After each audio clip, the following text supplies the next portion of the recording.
책을 너무 좋아하는 소녀가 있었습니다. 그 소녀는 자신의 꿈과는 너무 다른 삶을 살았어요.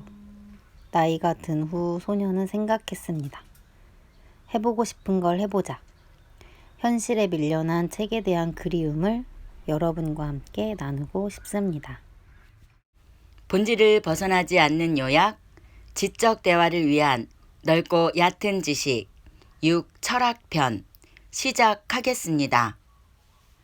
군 말, 어떤 사람이고 무엇을 하는 사람인지와는 무관하게 자기 내면의 진리를 항해하고자 하는 사람이라면 그는 인생의 어느 한때에 반드시 의식의 문제를 딛고 넘어서야 한다.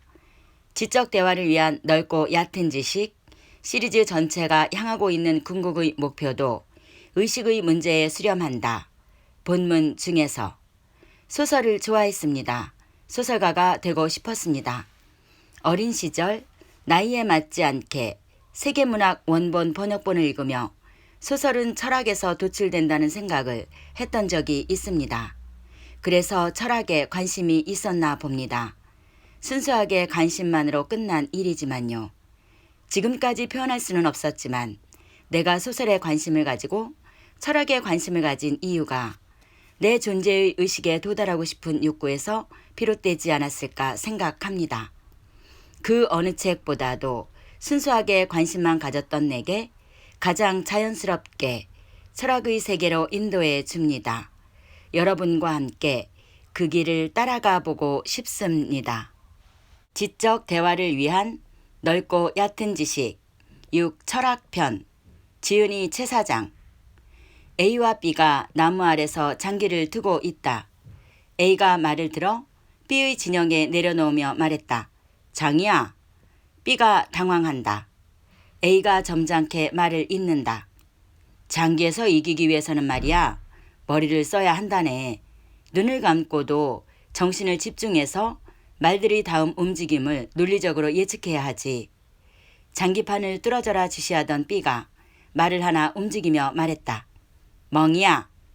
A는 미간을 찌푸리고 장기판을 주목한다. B가 말한다. 자네는 하나만 알고 둘은 모르는구먼. 머리를 아무리 굴려도 얻을 수 없는 게 있다네. 삶의 경험은 생각만으로는 얻을 수 없지. 진짜로 장기에서 이기는 방법은 무작정 많이 해보는 것뿐이라네. 수많은 실수를 통해 우리는 장기판을 장악하는 법을 알게 되지. B의 말이 다 끝날 때쯤 A와 B 근처에서 등을 돌리고 자고 있던 C가 벌떡 일어났다. 화가 나 있었다. C가 소리쳤다. 시끄러워 도무지 잠을 잘 수가 없네. 너희 장기를 말로 하냐? 그냥 하지 마. 그리고는 장기판을 뒤엎어 버렸다. 고대부터 현대에 이르기까지 철학의 역사에는 A와 B와 C가 언제나 함께 있었다. 이들은 철학의 주인공이면서 동시에 앞으로 우리가 이야기할 이 책 전체의 주인공들이다. 이들을 소개한다. A는 절대주의, B는 상대주의, C는 회의주의다. 절대주의는 절대적이고 보편적인 단일 진리를 상정하는 태도이고 상대주의는 변화하고 운동하는 세계의 다양한 진리를 고려하는 태도이다. 회의주의는 보편적 진리나 그에 도달하는 방법 자체를 거부하는 태도이다. 이제 ABC를 중심으로 철학의 역사를 탐험해 보자. 자연 철학자들은 보통의 사람들과는 달리 그다지 중요해 보이지 않는 본질에 대해서 논했다. 대표적으로 탈레스는 만물의 근원이 물이라고 생각했다. 헤라클레이토스는 불, 데모크리토스는 원자를 제시했다. 자연 철학자들은 눈에 보이는 현상 너머를 보려 했고 사물의 본질에 대해 묻기 시작했다. 이들은 서양에서 최초로 등장한 철학자들인 동시에 최초의 절대적 관점을 가졌다. 자연 철학자 이후에 등장한 소피스트들은 상대주의자들과 회의주의자들이었다. 대표적인 인물로는 프로타고라스가 있다. 소피스트들은 교육자이기도 했다.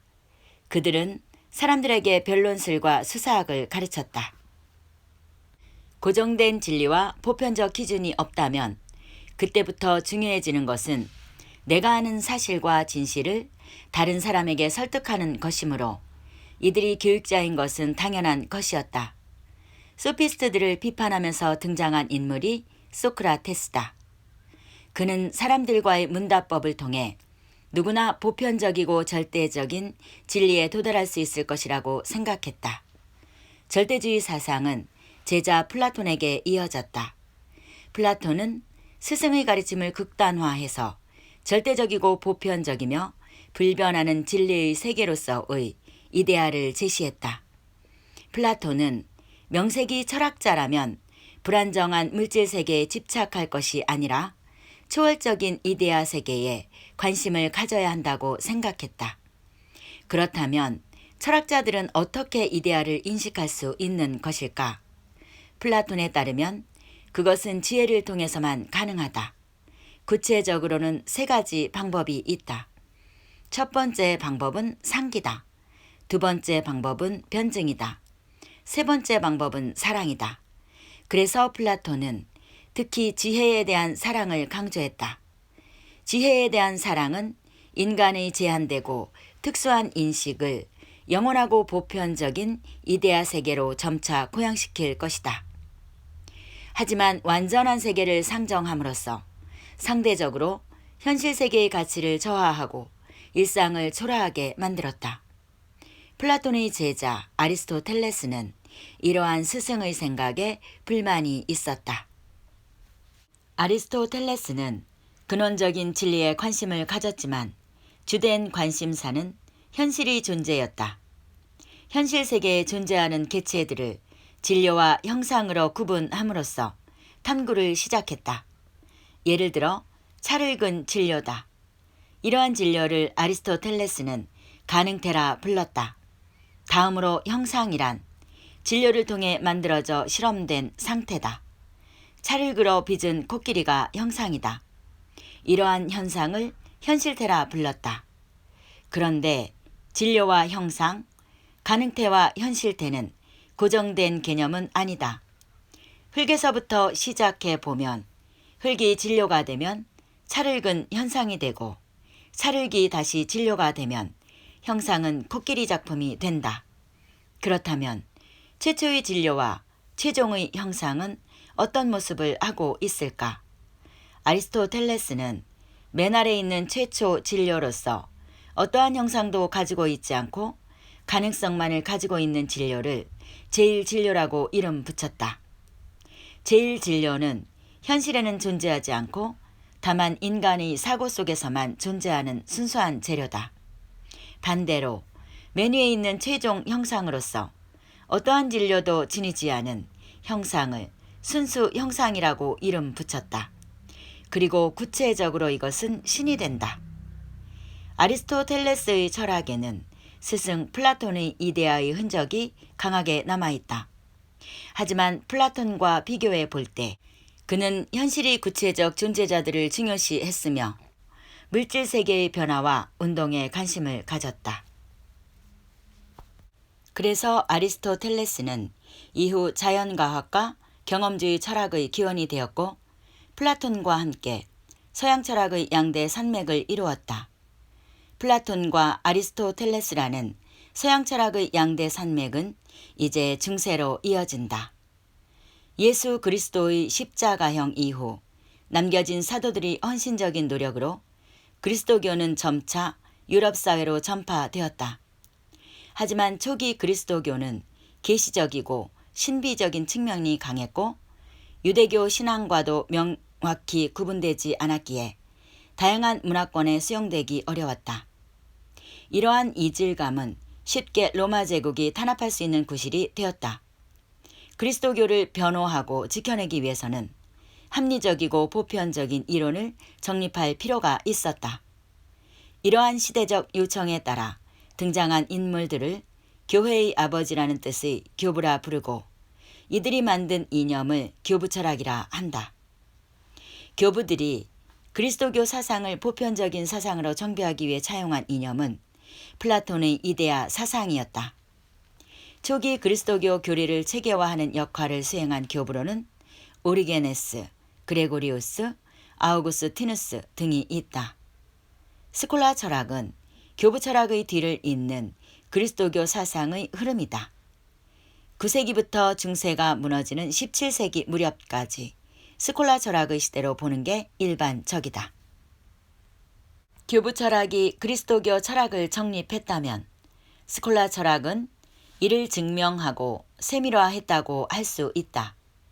비교적 이성적이고 합리적인 측면이 강했던 까닭에 전통적인 교부 철학과 충돌하면서 성장했다. 그동안 기독교 철학 내에서 배제되었던 현실적이고 물질적인 세계에 대한 분석에 차츰 관심을 기울인 것이다. 보편이 실제로 존재하는가? 뭔 소린가 싶은 이 질문이 중세 그리스도교 철학을 이끌었다. 스콜라 철학자들은 궁금했다. 과연 이 보편 개념이 실제로 존재하는가? 다행히 객관식이다. 1. 보편이 실제로 존재한다. 개별적인 것은 보편의 모사 모방이다. 2. 보편은 실제로 존재하지 않는다. 개별적인 것만이 실제로 존재할 뿐이고 보편은 단지 언어이고 이름일 뿐이다. 당신은 어떤 설명이 사실에 부합한다고 생각하는가? 일의 사고 방식을 실제론이라고 하는데 플라톤의 사고와 다 있다. 이의 사고는 유명론이라고 하며 아리스토텔레스의 견해를 토대로 한다. 기욤의 실제론과 로스켈리누스의 유명론은 중세 교회의 열띤 논쟁을 불러왔는데 이 두 견해를 절충한 인물이 기욤의 제자 아벨라르였다. 아벨라르는 중세 그리스도교 철학에서 중요한 역할을 수행했다. 보편 논쟁을 마무리 지음으로써 이후 토마스 아퀴나스나 오컴 같은 근대로 가는 길목에 위치한 철학자들이 탄생할 수 있는 배경을 마련한 것이다. 하지만 철학적 논쟁들 속에 회의주의는 찾아보기 어려웠다. 중세에 진리를 의심한다는 것은 신을 부정하는 이단 행위와 다를 바 없었기 때문이다. 회의주의자는 이름을 알리기도 전에 불타 죽었다. 다만 그리스도교의 영향력이 컸던 유럽과는 달리 이슬람교의 지배를 받던 스페인에서는 합리주의를 거부하는 회의주의가 등장하기도 했다. 유다 하레비 등이 대표적이다. 신 중심의 중세가 저물고 근대가 동터오면서 이성 중심의 분위기가 사회를 지배하기 시작했다. 이것은 물질적 권력을 획득한 시민계급의 부상과 관련되어 있다. 중세의 절대주의와 상대주의의 싸움이 보편 논쟁에서의 실제론과 유명론에 있었다면 근대의 절대주의와 상대주의는 합리론과 경험론의 논쟁으로 이어졌다. 합리론과 경험론은 어떻게 진리에 도달할 수 있는가? 라는 질문에 답한다는 점에서 공통점을 갖는다. 이처럼 진리에 도달하는 방법을 탐구하는 분야를 철학에서는 인식론이라고 한다. 인식론에 반하는 것이 존재론이다. 존재론은 그것이 있느냐 없느냐이고 인식론은 그곳에 가는 방법이 이것이냐 저것이냐 하는 문제이다. 합리론은 합리주의, 이성주의라고도 한다. 이름에서 풍기는 뉘앙스처럼 절대적이고 보편적인 진리를 추구하는 입장을 말한다. 대표적인 인물로는 데카르트, 가상디, 스피노자, 라이프니츠 등이 있다. 그중 서양 철학의 거대한 흐름을 존재론에서 인식론으로 전환시킨 대표적인 인물이 르네 데카르트다. 오랜 전쟁으로 유럽은 허무주의적이고 회의적인 분위기가 형성되었으며 신과 교회의 권위가 약화되고 있었다. 데카르트는 이런 불확실하고 혼란스러운 분위기를 극복하려면 누구도 의심할 수 없는 절대적이고 확실한 진리가 필요하다고 생각했다. 이러한 진리를 찾는 방법으로 그는 반대로 모든 것을 의심해보기 시작했다. 이렇게 진리를 발견하기 위해서 모든 것을 의심하는 데카르트의 방법을 방법적 회의라고 한다. 데카르트는 인간의 지식을 세 가지 범주, 즉 감각지식, 일반지식, 보편지식으로 나누어서 의심해보기 시작했다. 첫째, 감각지식인데 감각을 통해서 알게 된 지식들이 오류의 가능성을 가진다는 것은 조금만 생각해봐도 쉽게 알 수 있다. 결론적으로 감각을 통한 지식은 믿을 수 없다. 다음은 자연과학을 통해 얻는 일반 지식이었다. 과학이론은 다양한 관찰을 통해서 귀납적으로 정리된 지식이다. 하지만 이러한 귀납법은 논리적 비약이 따른다. 그런 까닭에 귀납법은 언제나 미래에 틀릴 가능성을 내포하고 있다.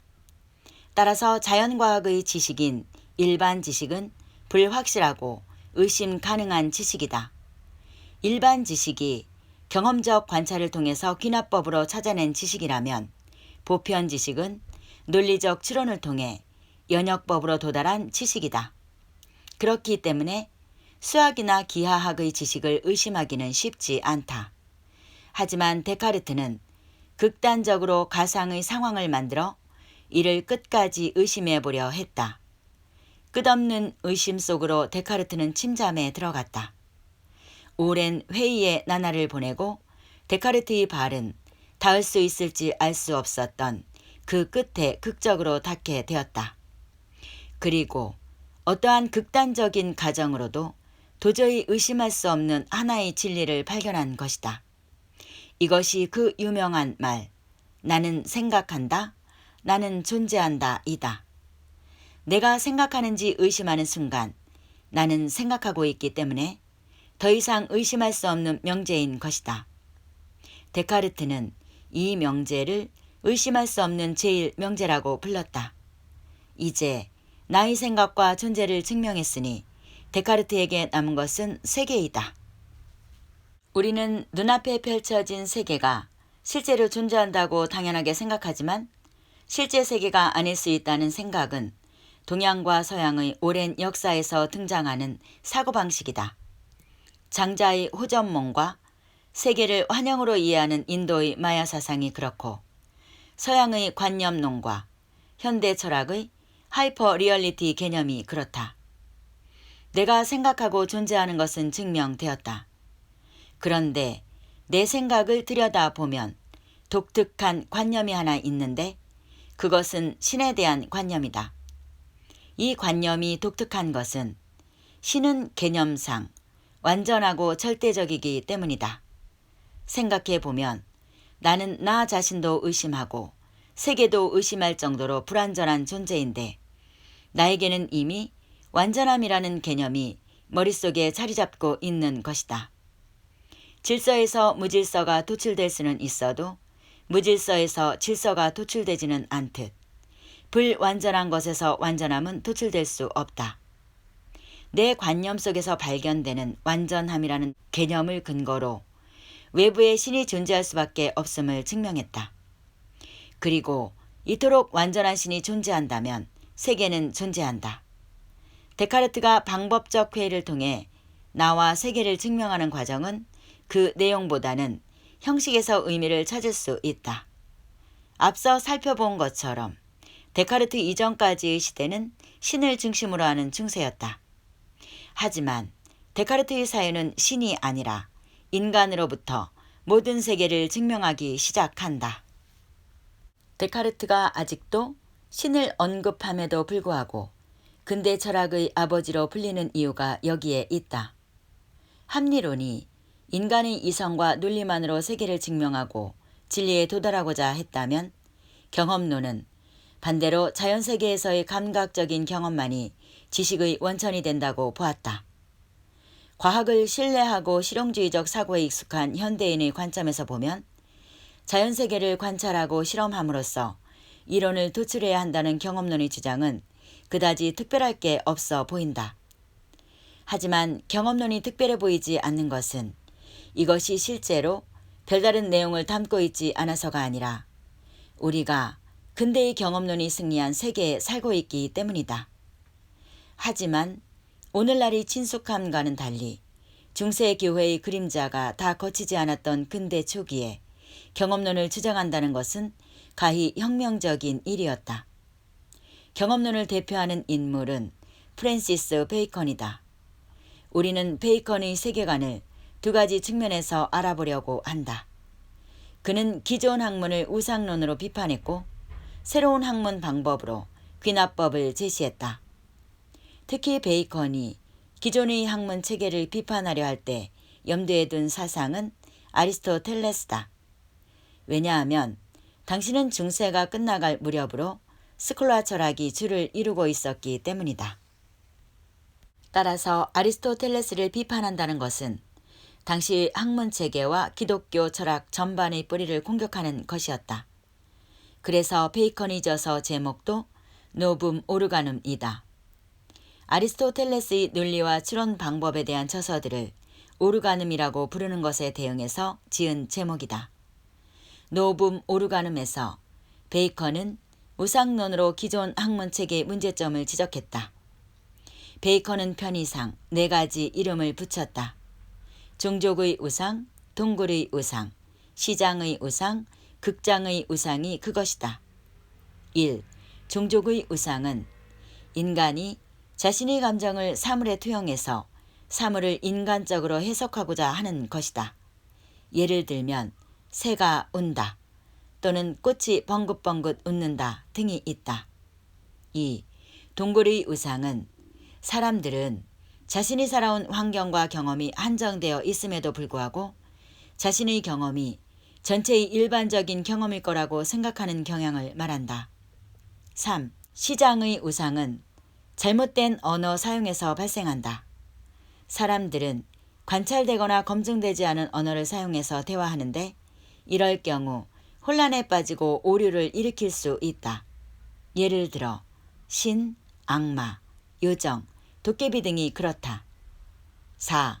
극장의 우상은 권위에 수긍하는 태도에 대한 비판이다. 기존의 전통 이론에 기대하는 것이 아니라 오직 자연세계를 직접 관찰하고 검증하는 방식으로만 학문에 대해서 논해야 한다. 베이컨은 4가지 우상을 통해 기존의 학문을 비판한 후 그에 대한 대안으로 새로운 학문 방법인 귀납법을 제시했다. 연역법이 언제나 논리적으로 참인 것은 사실이지만 그것은 우리에게 새로운 지식을 주지 못한다고 주장했다. 연역법은 학문의 진보라는 측면에서 쓸모가 없다. 베이컨은 노붐 오르가눔에서 학문의 진정한 출발점으로 귀납법을 제시했다. 베이컨의 경험주의는 천사, 영혼, 천국 등의 형이상학적이고 소모적인 무수한 논쟁을 끝마칠 수 있으리라 생각했으며 당시에 태동하던 자연과학이 발전하는 데 철학적 토대를 마련해 주었다. 합리론과 경험론의 대립은 근대 서양 철학의 흐름을 이끌었다. 두 관점은 상이한 방향과 목표를 지향하고 있었고 간극은 좁히기 어려워 보였다.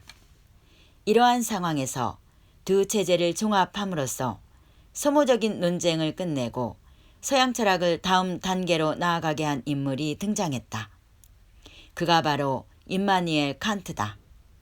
칸트는 2000년 넘게 이어져 오던 거대한 철학 논쟁을 종결지은 것이다. 18세기 독일에서 활동했던 이 경이적인 인물의 업적은 관념론으로 알려져 있다. 우리는 이제 칸트 이야기를 들어보려고 한다. 이를 위한 첫 걸음으로 본다의 의미부터 점검해 보자. 무엇인가를 본다는 것은 매우 단순하고 명쾌한 경험으로 느껴지지만 엄밀히 생각해보면 신비한 측면이 있다. 단순한 상황에서 이야기를 시작해보자. 당신은 손에 사과를 들고 있다. 사과는 어디에 있는가? 이게 무슨 헛소린가 싶을 수도 있다. 당연히 사과는 눈앞에 있다. 하지만 눈으로 본다는 것에 대해서 자세히 생각해 보면 이상한 점이 있다. 우리가 눈으로 본다는 것은 광원에서 쏟아져 나온 빛의 입자들이 사과 표면에 충돌한 후 튕겨져 나와서 내 수정체를 통과해 망막을 자극하는 것을 말한다. 하지만 아직까지는 본 것이 아니다. 더 거쳐야 할 과정이 있다. 빛의 입자들이 내 눈의 망막을 자극하면 망막의 시세포들은 빛을 정기적 신호로 변환해서 시신경을 통해 뇌로 정보를 보낸다. 빛의 알갱이를 뇌로 직접 보내는 것이 아니라 0과 1로 된 디지털 신호를 모스 부호처럼 뇌로 알리는 것이다. 이러한 과정을 거쳐 전기적 신호가 내 뇌까지 전달된다. 뇌의 입장에서 생각해 보자. 뇌는 눈도 귀도 없는데 전기적 신호가 여기저기서 흘러 들어온다. 그럼 뇌는 그 정보들을 해석해내야 한다. 그리고 해석을 거치면 뇌는 그제야 전기적 신호를 사과의 이미지로 나에게 보여준다. 눈앞에 그려지는 사과는 실제로는 내 뇌가 만들어내는 영상이다. 우리는 실제 사과를 직접 보는 것이 아니라 뇌가 그려진 영상을 보는 것이다. 이제 처음의 질문으로 돌아갈 차례다. 당신 손 위에 놓인 사과는 어디에 있는가? 그리고 당신의 손은? 당신 눈앞의 세계는 어디에 있는가? 현명한 답은 이것이다. 사과와 세계는 내 머릿속에 있다. 나는 내 머릿속의 이미지를 보고 있다. 본다는 것은 외부의 사물 자체를 보는 것이 아니라 나의 머릿속에서 해석된 그 무엇인가를 보는 것이다. 이제 칸트의 관념론을 이해하기 위한 준비가 끝났다. 칸트는 세상을 둘로 분리했다. 내 눈앞에 드러난 세계를 현상이라고 부르고 현상 너머의 진짜 세계를 물자체라고 불렀다. 우리는 서로 다른 각자의 현상 세계에 매몰되어 있는 주관적인 존재다. 어떤 면에서 우리는 자폐하다. 하지만 칸트는 이렇게 주관주의로 빠질 위험에 처한 자신의 이론을 현명하게 구제해냈다. 답부터 말하면 칸트는 모두의 사고 구조가 보편적인 형식을 가지고 있음을 밝힘으로써 세계가 개인의 주관에 함몰되는 문제를 극복해냈다. 즉 우리 각자가 자기 머릿속의 세상인 현상 세계만을 보고 있는 것은 사실이지만 그 현상 세계를 드러내는 사고의 형식 혹은 뇌의 구조가 보편적이기 때문에 사실은 유사한 것을 보고 있다는 것이다. 칸트의 설명이 갖는 의의는 무엇일까? 그것은 합리론과 경험론의 문제점을 극복하면서 통합했다는 것이다. 이제 진리는 세계 밖의 경험에서 혹은 내 안의 주관적 이상에서 찾을 것이 아니라 주체의 인식 형식에서 찾아야 한다. 합리론자들이 말하는 이성은 주관의 독단에 빠지기 쉬워서 위험하고 경험론자들이 말하는 경험은 물 자체를 인식할 수 없으니 불가능하다. 하지만 우리 모두의 사고 구조가 동일하기 때문에 우리는 우리 사고의 형식을 분석함으로써 진리에 도달할 수 있다. 그렇다면 모두가 동일하게 가지고 있다는 인식 형식이란 무엇인가? 칸트는 주체의 인식 형식을 감성 형식과 지성 형식으로 구분한다. 우선 감성 형식은 시간과 공간이다. 다음으로 지성 형식은 12개의 범주로 되어 있다. 이를 12범주라고 한다. 칸트 이후의 관념론은 서양 철학의 주류를 형성하며 심화되었고 헤겔에 이르러 완성되었다. 일반적으로 헤겔은 근대의 마지막 철학자로 평가된다.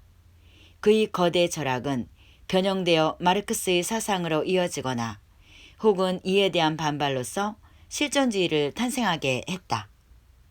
19세기 독일에서 활동한 프리드리히 니체의 별명은 망치를 든 철학자였다. 별명에 맞게 그는 현대의 서구 문화 전체를 전복하려고 했다. 니체가 진단한 유럽 사회는 병들고 건강하지 못했다. 병의 원인은 플라톤으로부터 시작하는 서구의 이성 중심주의 철학과 예수 이후의 그리스도교 사상이었다.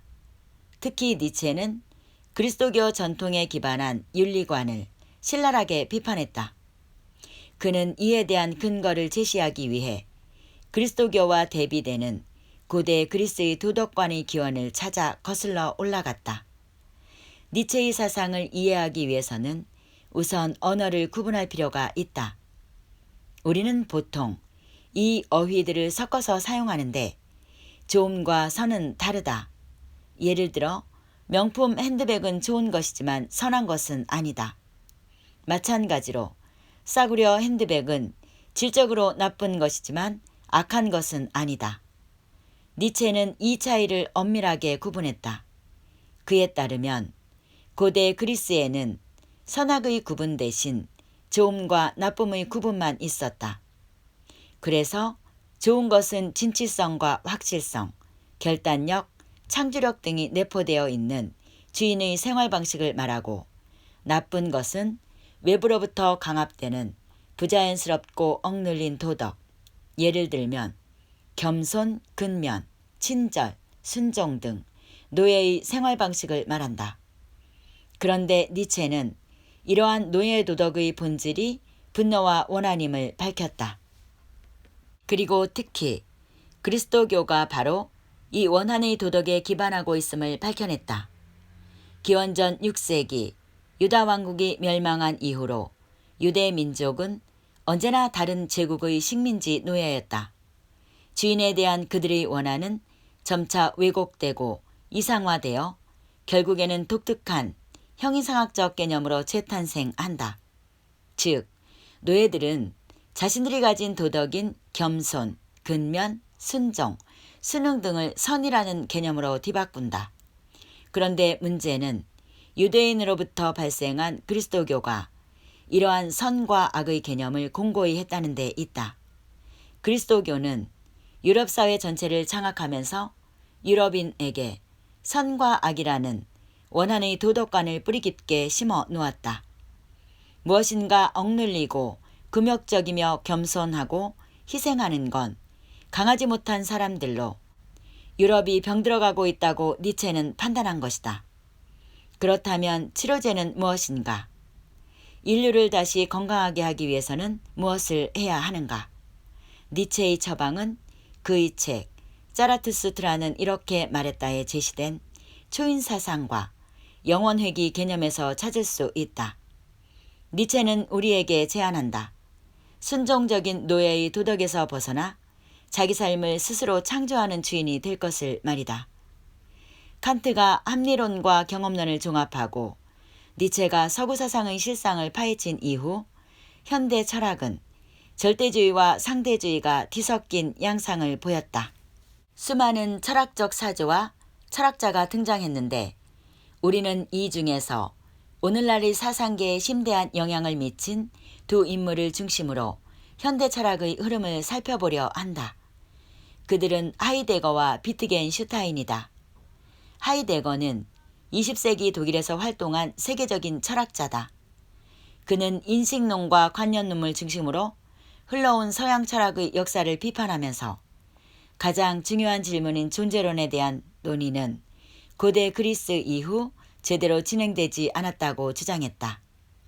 하이데거의 대표적인 저서는 존재와 시간으로 득괴와 난해함은 거의 모든 철학서를 압도한다. 하지만 분량과 표현의 벽 너머에서 그가 다루는 주제는 매우 심오하고 중요하다. 하이데거가 탐구하고자 했던 존재는 일상을 살아가는 우리가 한 번도 의심하지 않았던 있음 그 자체에 대한 것이다. 있음은 도대체 무엇을 말하는 것인가? 고대 그리스 이후 존재의 문제가 단 한 번도 제대로 다뤄지지 않은 이유에 대해 하이데거는 언어적 혼란을 지목한다. 그는 언어를 명확하게 하기 위해 존재와 존재자를 구분한다. 그에 따르면 사람들은 지금까지 존재와 존재자가 분명히 다름에도 불구하고 그 차이를 망각함으로써 존재자에게만 관심을 가졌지 존재를 탐구하는 데까지 이르지 못한 것이다. 이 길고 긴 탐구와 난해함을 무례하게 건너뛰어 답부터 말하면 존재란 드러나 있음을 말한다. 정리하면 존재는 비은폐성으로 알레타이아이고 이는 진리다. 의식의 열린 장이 존재자를 존재자에게 하는 존재인 것이다. 인간은 나의 내면 세계로서의 현상 세계 속에 산다. 진짜 세계인 물 자체에는 닿을 수 없다. 그렇다면 현상 세계를 만들어내는 그 능력과 힘은 도대체 무엇인가? 칸트와 하이데거는 이를 직접 언급하지 않았으나 우리는 그것이 나의 의식임을 안다. 사실 의식의 문제는 한 사람의 인생에서 가장 신비하고 심오한 문제라고 할 수 있다. 그가 어떤 사람이고 무엇을 하는 사람인지와는 무관하게 자기 내면의 진리를 항해하고자 하는 사람이라면 그는 인생의 어느 한때에 반드시 의식의 문제를 딛고 넘어서야 한다. 지적 대화를 위한 넓고 얕은 지식 시리즈 전체가 향하고 있는 궁극의 목표도 의식의 문제에 수렴한다. 하이데거가 존재에 대해 탐구했다면 비트겐슈타인은 언어를 탐구했다. 그는 철학에서의 모든 문제가 언어의 문제에서 비롯된다고 생각했다. 따라서 그가 언어를 탐구했다는 것은 철학 전체와 세계 전체를 탐구했다는 것과 같은 의미다.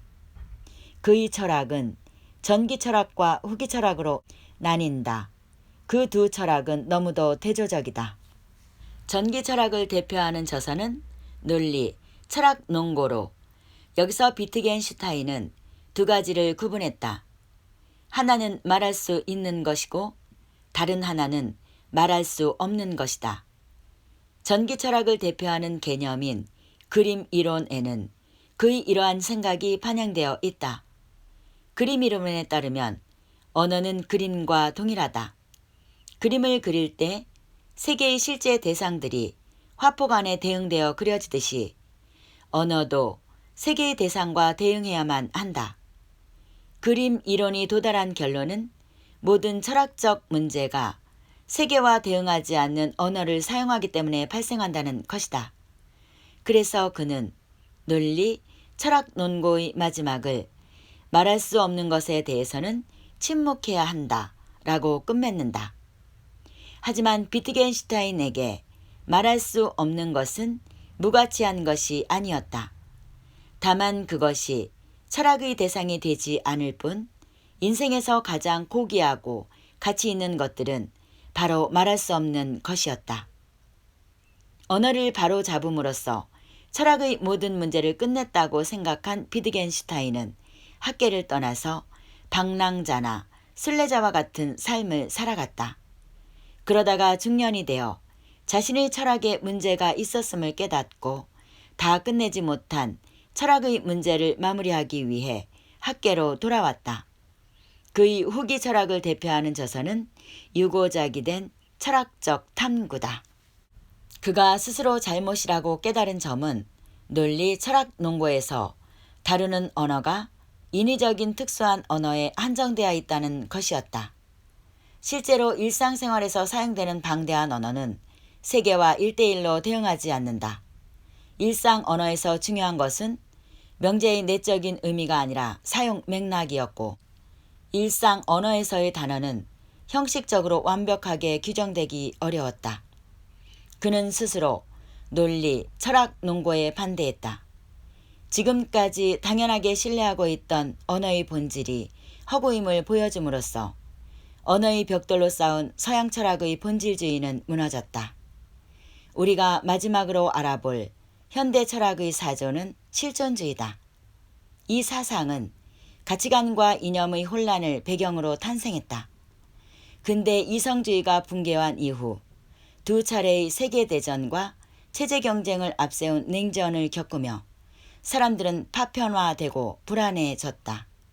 이러한 시대적 분위기 속에서 사르트르의 실존주의가 등장했다. 실존의 의미를 이해하려면 존재를 구분할 줄 알아야 한다. 세상에 존재하는 모든 것은 두 가지 방식으로 존재한다. 하나는 본질로서 존재하는 것이고 다른 하나는 실존하는 것이다.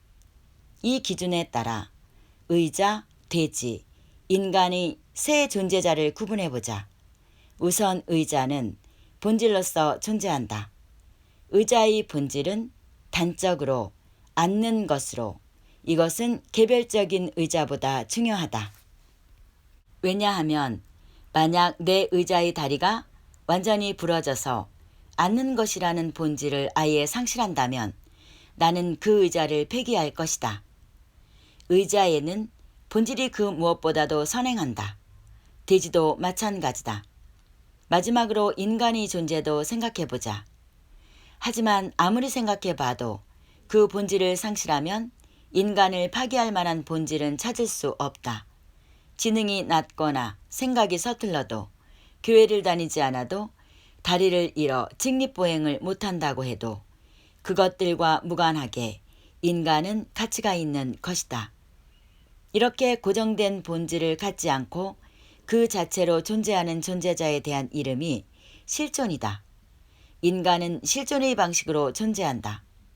문제는 규정되지 않고 자유로운 인간을 억압적으로 규정하고자 하는 집단들이 있다는 것이다.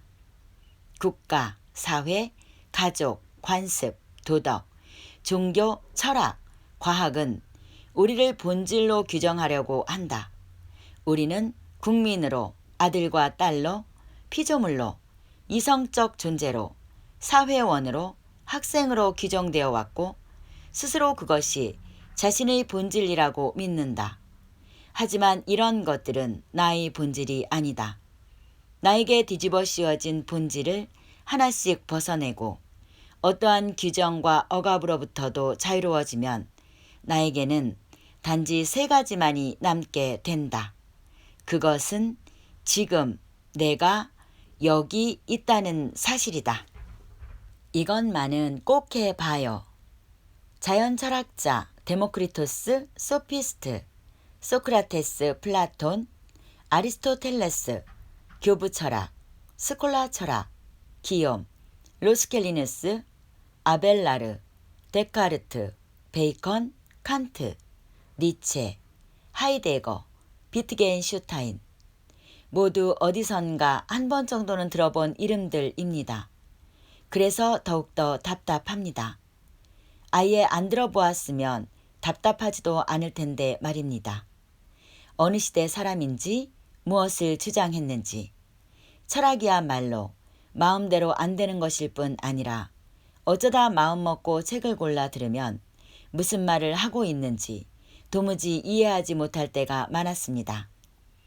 지적 대화를 위한 넓고 얕은 지식으로 정리가 됩니다. 다른 분야도 그렇지만 특히 철학편에서 최 사장께 감탄의 무릎을 칩니다. 정리는 되었지만 하루아침에 이해할 영역은 아니라고 생각합니다. 역시 이를 계기로 앞으로 철학 공부에 조금은 길잡이가 될 것 같습니다. 여기까지 함께 해주신 여러분 감사합니다.